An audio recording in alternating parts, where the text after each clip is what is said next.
大家好，今天分享蒜泥荷兰豆炒青口，味道鲜美，营养很丰富哦。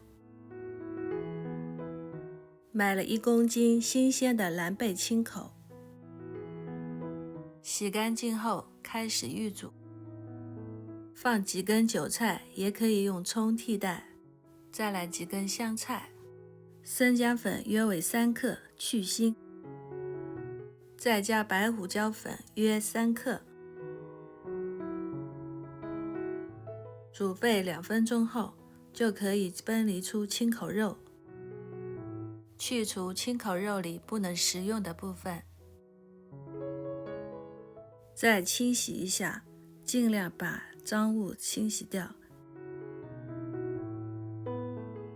选出10片青口肉，煮成2朵花。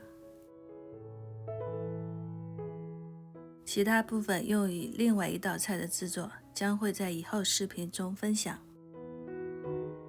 选取形状规则的荷兰豆，有几种情况会影响摆盘效果：不平整、厚薄不均匀、弧形曲线不规则。选定10片荷兰豆，按视频所示进行处理。清洗干净后备用。准备4粒大蒜，切成碎末。大蒜碎末切得越细，成品的效果越好。开大火，加15毫升葵花油，油温热了，加入荷兰豆进行翻炒。大约1分钟后，荷兰豆呈现出翠绿的颜色，加入青口肉，继续翻炒。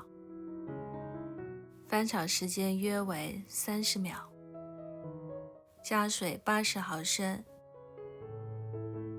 沸腾2分钟后，加入蒜泥，继续快速翻炒，加速锅里的汤汁水分的蒸发。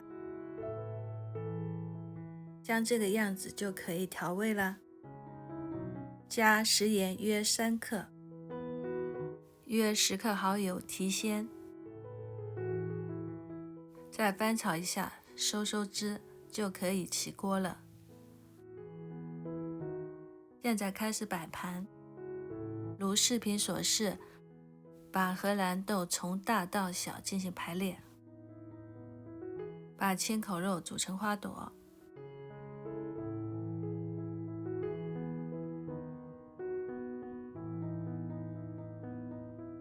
根据对花朵的感觉进行调整。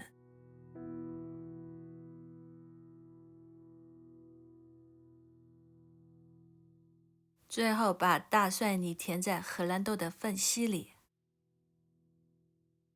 边填边整理。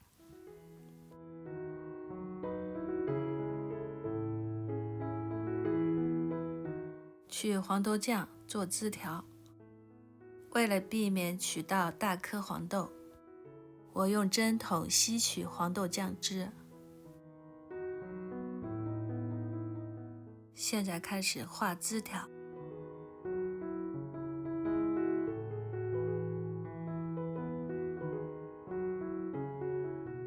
再用筷子修一下。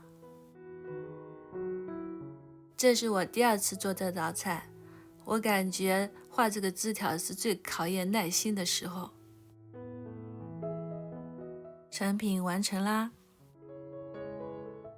记得我第1次做这道菜的时候，我家小朋友就说：“先别吃，我还要再看一看。”朋友们，再见。